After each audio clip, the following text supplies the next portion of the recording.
Yes, ladies and gentlemen, you know what it is. It's Real Late on Hot 97, and my bruh. And when I say bruh, I mean all caps. Bruh. Chance the Rapper is here. Yeah, my braj. It's me and Peter. My braj from the Shy. I first got put on to you, my friend, late a little bit, actually. Like a few months ago when Acid Rap came out, and my brother hit me and he goes, "Hey, dude, have you checked out Chance the Rapper?" I was like, "Nah, not yet." He was like, "Well, listen, if Kendrick is common right now," and I don't know that Kendrick's exactly common, but there's similarities, okay, then Chance the Rapper is the Far Side. He said that? He said that. And I was like, wow, I want to check this dude out. That's a pretty sick comparison. I take it. I take it. I accept. And I was like, let me check this out. And then I understood exactly what he meant, both in terms of your content and sort of your style, that you can go a lot of different ways with the way that you rhyme. That's awesome. You take that as you think that's flattering? Nah, it's awesome to be compared to Farside. You mess with him? Yeah. I mean, my like roots in hip hop come from so many different places because I wasn't, you know what I'm saying, raised on hip hop. You know? What were you raised on? I was raised on like oldies and soul music and fucking jazz. I mean, I used to listen to a lot of, you know what I'm saying, alternatives to hip hop in terms of like current R&B and other music that was coming out. But a lot of the stuff that I listened to was older, dated stuff because my parents were, you know what I'm saying, very... How old are your parents? They're both 30 years older than me. I don't know how old they are now. 50. I'm going to help you out. Yeah. Around 50. Yeah, man. Yeah, good stuff. It's a long division. So when you came up, what was the first hip hop you got into? Man, the first album I ever had was College Dropout, Kanye West. Wow. 04, yeah, I was in 5th grade, and it was the first album I ever owned of my own. Yeah. How old were you when that came out? Like 40? I was when 40. When College Dropout came out. I was done with college. I'll say I was 23 or something like that. Crazy. You were in 5th grade when college. Crazy. No, it's crazy the other way. It's not crazy for me. No, it's crazy for you. It's crazy that you were in 5th grade. Mr. Rosenberg. That's nuts. 5th grade. So, but you loved it. I loved it. No, it was a big thing for me. It was like, you know, were you obsessed? Like, did you listen to it nonstop? Yeah. I mean, well, like, I feel like there's a big difference between mainstream music fans and just music collectors. You know what I'm saying? And I think you make that crossover, that change when you actually buy your first piece of music. When you own something that's like a CD and it's like, this is mine and it's tangible and I can take it place to place and I play it everywhere I go, then it's like, you know what I'm saying, you get into it and you start to collect music more. But there's a lot of people that never really get into that, you know. Well, I guess in this era even more, right? Because you don't have to ever become that if you don't want to. You can just be someone who kind of downloads when you feel like it, or goes on Spotify. And I feel like it's kind of different now. It might be easier to get into it because music is so accessible now. But like the difference is all the people that get music only from, you know what I'm saying, mainstream outlets like the radio, like Saturday Night Live, like places that music isn't necessarily the focal point, like, you know what I'm saying, TV and radio, it's advertising, but, you know what I'm saying, people will, you know what I'm saying, find all their music on radio or all their music on TV and never actually make it to the blogs, never download a Yeezus leak, or, you know what I'm saying, really care about. But then even crazier than that is now there are people who may know enough that they're on blogs and download the Yeezus leak and things like that. However, that's all they do. They don't ever go to record shops and kind of browse through music and like see what's what and like find out who's affiliated with who, and like, because back in the day, and I hate to say that, but it's true, sorry, it required a lot of effort to kind of like, once you were into music and like, especially for me, like being as old as I am, when I decided I was into hip hop in the late 80s, you had to really go buy magazines and dedicate yourself to listening to specialty radio shows like this one. You would have to find those shows, and it was the only way to do it. So it required a certain level of work, which made you a collector inherently. Yeah. But now not everyone has to be that. Like you, I'm sure there are Chance fans who go on blogs and they pick the stuff they like off blogs, and that's just what they do with music, and that's cool. Some of them get really hardcore like you, and then they go back and learn who the Far Side is and do all this stuff, and some people don't. Yeah. I'm not saying one's better than the other. Yeah. Obviously, I prefer the... No, I totally agree. I mean, there's people that have like, like, it's just like different depths of being a music lover. But I think there is just a very fine line between the mainstream music lovers and the people that actually are searching for their own music. Because there's people that music doesn't mean shit to them. I'm sorry. There's people that music doesn't mean anything to them. And you know what I'm saying? Like they're never going to get on a blog. They're never going to Target with intent of buying anything other than clothes. They're not going there to buy whoever's album dropped. So after Kanye's album, when did you go, all right, I'm into this. I want to see who else is out there, and I want to go back in history and learn more about this. What was the process for you? It was kind of a slow and long process because I was in 5th grade, so I had a lot of time in between then and now when I'm rapping. But you know what I'm saying? I feel like the next person I was on was probably M. I used to listen to all the old, like, you know what I'm saying, the Infinite Tape and Marshall Mathers LP and Did you have that friend who then started putting you onto stuff? Yeah, my boy Justin, aka J Dollars or J Euros when he's overseas, told me that, you know what I'm saying, about Lupe. I remember I got on the Lupe in 7th grade when he dropped that Big Push? Fahrenheit 115 Part 2, Revenge of the Nerds. It was like the craziest Chicago underground mixtape for a second. It was dope. Was that like your first mixtape experience? Yeah, and all that was my first like underground, like, you know what I'm saying, like don't nobody know who this nigga is, but like we're gonna listen to him. So what was the first old stuff you went back and checked out? I guess it depends on what you consider old. I listened to a lot of samples for a long time because I tried to get into production when I was younger, but like old MCs, probably Freestyle Fellowship. My uncle sent me like a Freestyle Fellowship album with the first Souls of Mischief album. Wow. What's your uncle's name? Chris Thompson. Got love for Uncle Chris Thompson. Shouts out to Chris Thompson. Yeah, now you got shouted on Hot 97, Uncle Chris Thompson. You well deserved. Yeah. That's dope. He sent you Freestyle Fellowship and Souls of Mischief. Yeah. That was really what that 93 Tilt album. Yeah, exactly. Good stuff. Yeah, I was really mad into like hieroglyphics and that whole like East Oakland movement when I was like going into high school, like real heavy. And that's when I started, like, you know what I'm saying, doing like more like the melodic raps. And like music is that though. Music is melody and rhythm, and people try and separate it in hip hop, but if you go back, you know what I'm saying, everybody's used it for so long. That's what music is. It's what it consists of. Yeah, making sounds that are melodic is kind of how this music thing goes. And people like act like hip hop should never be that when there's always been so much. It's always been that. You know what I'm saying? To a certain degree, I think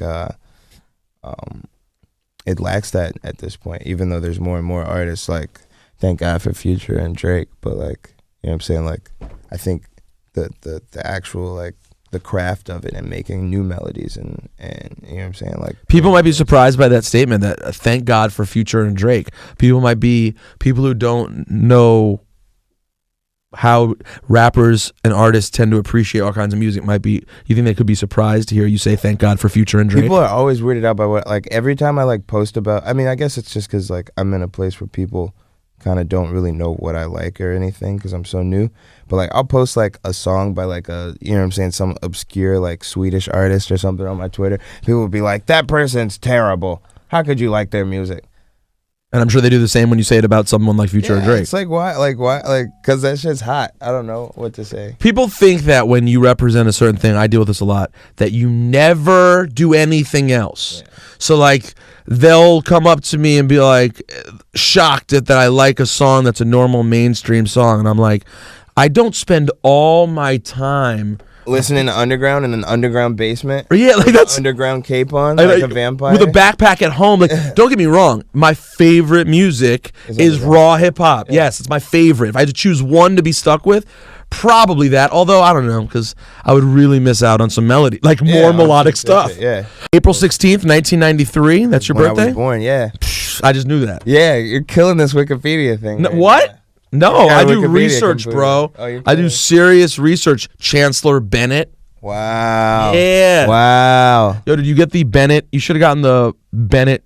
Wasn't there a Bennett on the Bears? I think there was. At some point, probably. I think there was, dude. You should cop that. The Bennett Bears jersey. Are you a Chicago sports fan or no?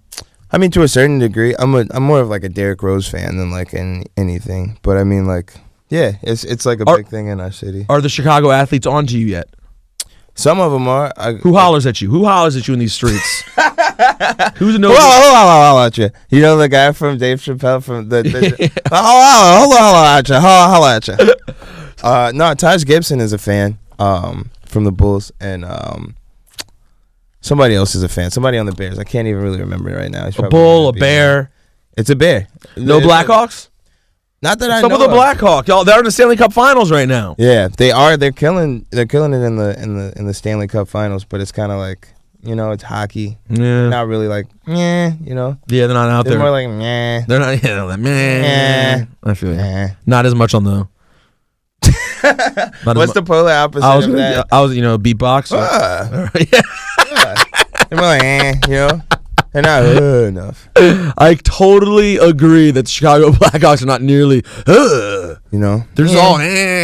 So you signed to a label? No, not at all. No. That's a big deal. People were. You supposedly have people courting you. Yeah. Who's courted you? Man, I don't want to drop names on these niggas. I gotta stop cursing on the radio. No, you're good. In that context, you're fine. Yeah, I don't want to, like put everybody out there. Can you say anyone? Are you allowed to say anyone? No, not really. I mean, it's just, like, they all know who each other are. But it's big labels. It's majors. Yeah. I mean, it's like, I've talked to literally everyone. I've talked to every A&R, every VP, every A&R, every president A&R, every CEO, you know what I'm saying? People from CEOs of the big labels. Yeah, like people, I mean, it's like. Has Jimmy I called you? I'm not going to say anything about it, but obviously, like, you know what I'm saying? Everyone. Like, it's at that point, you know what I'm saying? And is that weird? Nah, I mean, I think it's just like, to a certain extent, I think all the labels think it's much easier to grab artists, and it is for the most part. But I think just like my brand of music and what I've done so far is something that, you know what I'm saying, could stand to be sullied by, you know what I'm saying, signing to a label too early. I just think that just with everything that I've done as an independent artist, between doing my own very successful release of the tape and, you know what I'm saying, the national tour that we set up ourselves and the world tour that we set up ourselves. And you do that yourself? Yeah, I've done everything 100% independent. It's me, a nigga named Oreo, a nigga named Pat, and that's it. You know what I'm saying? That's everything that you see on, you know what I'm saying, between our website and you guys are it. Yeah.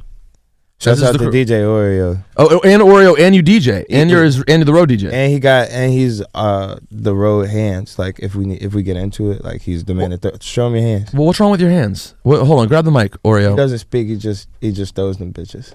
Is that seriously why your hands? Like what is wrong with you? It just getting real. How real did it get? Show his knuckles. They're disgusting, man. It's pretty gross. Let's be real. It's pretty disgusting. It's just a scar, man. So from how recently? About a week. Yo, how bad? Too much, bro. You don't exactly want to go back. Yeah, bro. you know what? Let's not go there. How real did it get? Man, I can't even tell you. But well, the niggas know. I'll tell you what, though, that puts you one notch above the Far Side. Because the Far Side's most notorious story that they told us recently was about they did a show in New York and they got effed up. They got beat the fuck up. They got washed. They got washed in New York.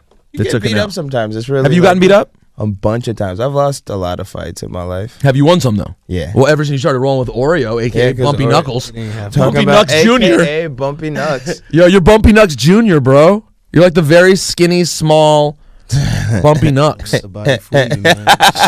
Woo! And these cats, you bout this life. Wait, don't you have to be managing? Aren't you like collecting money and DJing and beating people up? We're all managing. So everyone manages together. Everybody's the manager. Everybody. So you have a publicist, but the management's all in house. Yeah. It's me, Pat, and Oreo that go everywhere together. I have one publicist and one booking agent, and that's about it. You know what I'm saying? Who's your booking agent? Kara Lewis. Yeah.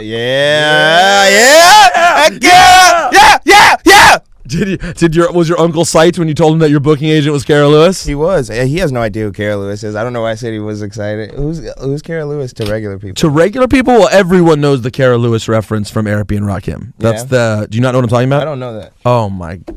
Are you being serious right now? I'm being serious. You gotta young man. Your underground. Young man. You have so many underground. Like, hold on. Basically on speed dial. Like. Oh no, I'm not doing that. I'm gonna just play you the clip right now. I can't believe you don't know this. Are you familiar with the song? I'm playing it off the phone. I know the song. I'm trying to get paid in full. Well, check this out. Since Norby Walters is our agency, right? True. Kara Lewis is our agent.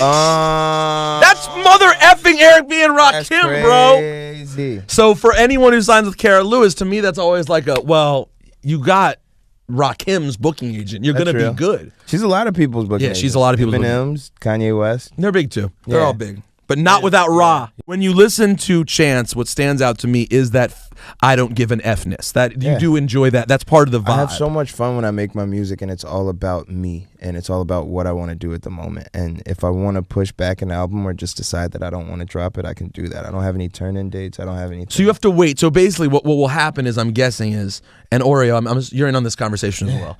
But what will happen, I'm guessing, is you guys will ride this out as long as you can until it gets to a point when it's like, all right, literally the demand is so high, the expectation, everything, it just gets too big for the three of you, right? Until then, though, why not share the money yourselves, not with anyone else. Yup. Do exactly what you want to do. Yup. And not have to do annoying things that you don't feel like doing. Exactly. I don't know if that point will ever come, you know what I'm saying? And it's not like I'm praying for that day to come, because I'm not really waiting on anybody else to put a bunch of money in my hand in return for money later. You know what I'm Do you saying? ever worry, though, that like you're missing out on this advance money and that this could be a great look, just the cash? The cash could be a great look. I mean, yeah, cash is a great look. Cash is just a great thing to have, but it's really like, you know what I'm saying? Like, I'm making a little bit of money. Like, I'm moving around the country. I'm doing my shows. I'm working. You know what I'm saying? I just got an LLC the other day. There you know go. what I'm saying? I Delaware? just bought, huh? You go Delaware? No, it's through Illinois. You did Illinois? Yeah. Respect. But Respect. it's like, you know what I'm saying? I'm bought an RV with like in my own name. You know what I'm saying? Like, You bought an RV? yeah, To like get around the country? a camping vehicle. Who has the license to? Who has the commercial license? We just my boy Danny just went and got it this Boom. week. So now you got your boy Danny driving. Chance clearly on the surface seems like one of the smartest rappers I've met in a long time. Thanks, Artist, man. period. You seem like a very smart dude. But you have to understand, you recognize that you're 20. Yeah. That this is early in the game. And they're all going to gas you up. The labels gas everything up to like, it's now.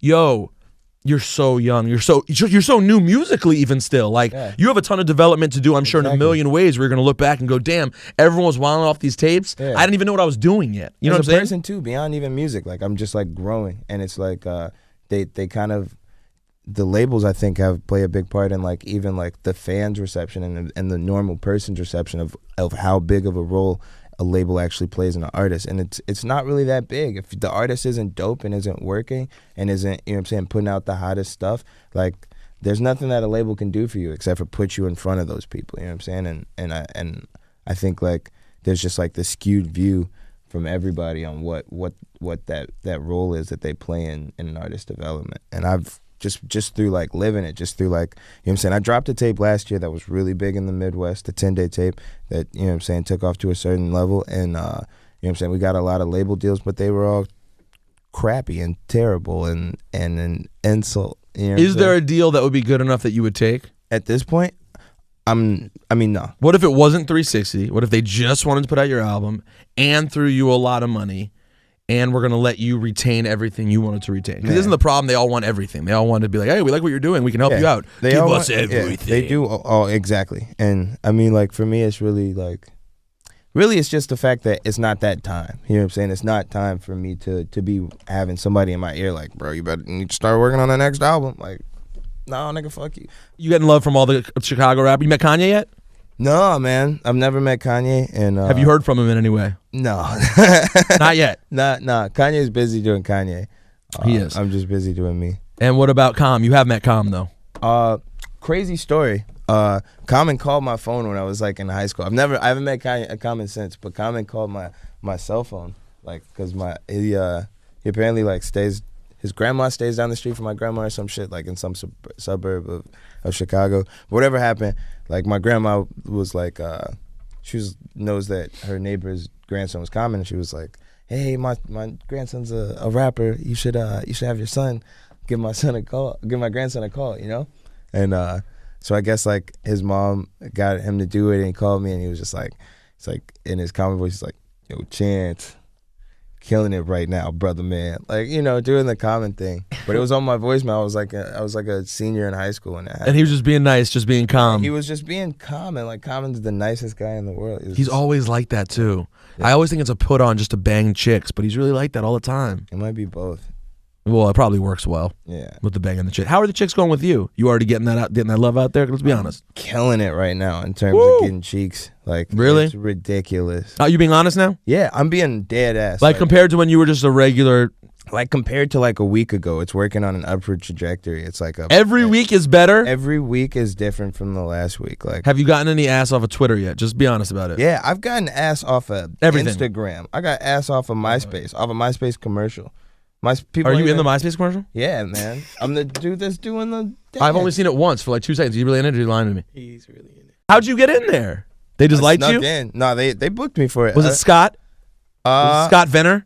Nah, it wasn't Scott Venner. I don't know who did it. Maybe it was Scott Venner. I don't really even like. Sometimes That's people dope just- that you popped up in there. I honestly, Yeah, I'll go with MySpace truth be shit. told, I don't think I would have. Riff. That's my nigga. Riff Raff's in there? I should have said Riff Raff's name. Yeah, that's my buddy. He was pushing me in the chair. I'm in the commercial getting pushed in the chair. Riff Raff, I didn't even realize Riff Raff Schoolboy. was in there. Yeah, a schoolboy. You know what I'm saying? So you like Riff Raff? Yeah. Because Ebro, my co-host, is obsessed with hating Riff Raff. You can't be obsessed with hating Riff Raff. That's so weird. He can't. No, he is. I understand. Ebro's just a older, grumpier guy though. Oh my God, you know Ebro so well already without even knowing him. Without even knowing him, I just know. He's old and grumpy. I told him, I said, listen, my inclination when I see someone like Riff Raff, especially being a hip hop white boy from my era. I like that you got ready to say white boy, and then you're like, I'm gonna throw hip hop in there. Like that's like saying like light skinned black. It's like I'm a light skinned black man. I'm sorry. I thought that was funny. I made it better. It's like I smoothed it over. As a hip hop white boy, yes, it's my inclination to hate on someone like Riff Raff. But at the same time, I was like, I'm old. Yeah. Kids these days, you can't expect kids these days. You can't expect Yeah, kids shout out these to kids days. these days. You can't expect kids these days to adhere to the same thought process. And not only that, they shouldn't adhere to it. It's like, for example, right?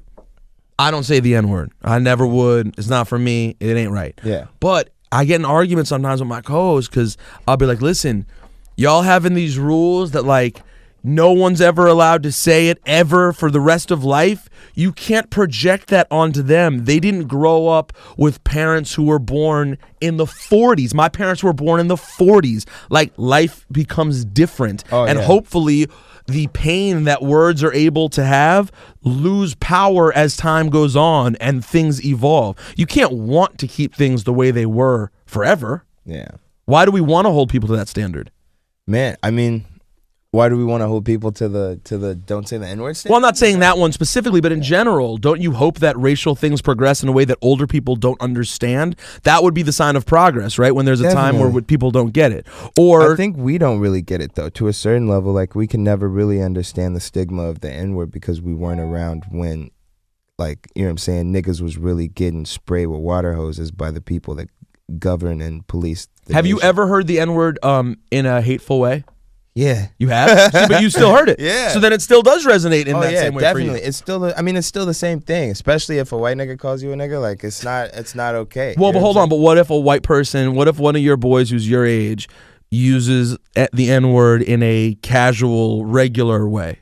I mean, as an introspective person and a rapper who talks about a lot of, you know what I'm saying, Pan-Africanist movement and black nationalist shit, I think about it all the time. So It's like, at the same time, it's like, we haven't progressed that far. You know what I'm saying? So Like, you don't. So you're not cool with young white people saying it casually. Nah. All right. Well, I'm still good then. On that, in your eyes, and and my old man ways are still. Yeah, you're killing it Still right killing it now. right You're now. still on my. I'm on So, your side, so bro. white people. So if a white kid who you're friends with said it in a casual sense, yo Oreo, you my N-bomb, and said it, would you be like, I would fam, just make chill? I just make them uncomfortable. Like I'm not the type of nigga to just like I'm just gotta stop cursing on the radio. I'm not the type of dude that's gonna just, you know what I'm saying, fight a dude because he says something. Like, But you will everybody say has that- something. Yeah, I'm definitely gonna make you feel uncomfortable because you just made me feel uncomfortable. Wow. So okay, good point. So no white people will say the N-word around you guys.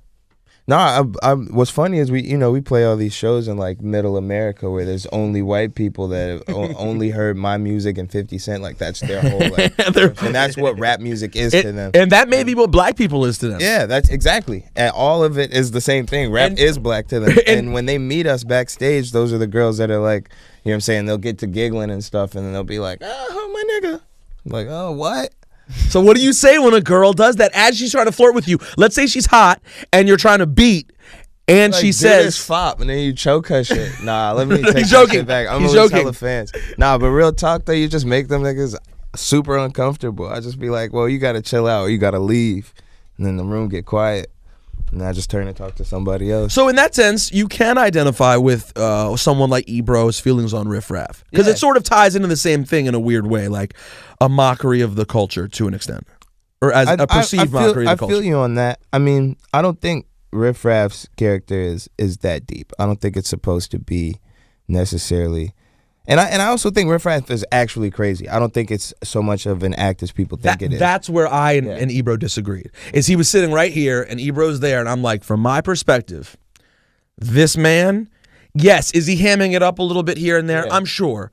But he's still crazy. Yeah, like this is still basically him. That's exactly what it is. It's like just the theory of like are you like just because you're pretending to be crazy, like if you're pretending for a certain amount of time, doesn't it kind of make you schizophrenic and crazy? You know, like he's I also would make the argument to Ebro, if you feel this way about mockery and things like that, then, and I've gotten over the problems I had with him because I think he's a cool dude, but I think you could make a better case for being offended by Trinidad than you can Riff Raff, because Trinidad's putting it on. Yeah. Like, you're my man. I think he's a cool-ass dude, but that character, Trinidad James is one of the smartest dudes I've met in the game. Like, just from talking, he's smart as hell. So that character in All Gold Everything to me, you could at least is at least as offensive, if not more, because I believe it's a put on.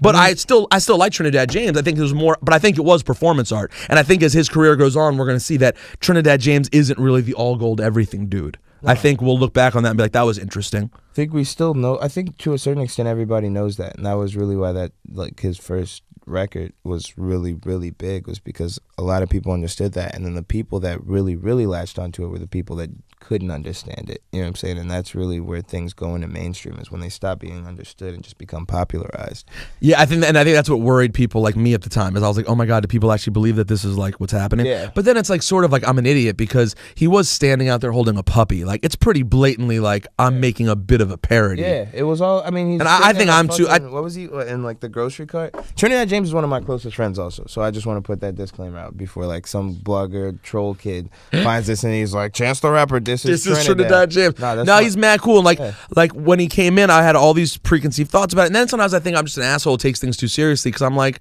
he's having fun and the record's funny, and it was, you know, and I get why people thought it was dope. It was dope, except for the fact that the imagery bothered me. If you thought it was real, if you don't think it's real, then I have no problem with the imagery. It's just fun. If you laughed at Jerome on Martin, then you're probably the type of person that's gonna laugh at Trinidad James. You know what I'm saying? I mean, I don't really even want to expound on that, but that's just how I feel. We should probably wrap this up. This has been a good conversation, though. It has been. A lot of pretty cool points have been raised. It was informative at times. Yeah. It was boring at times. We laughed. We cried.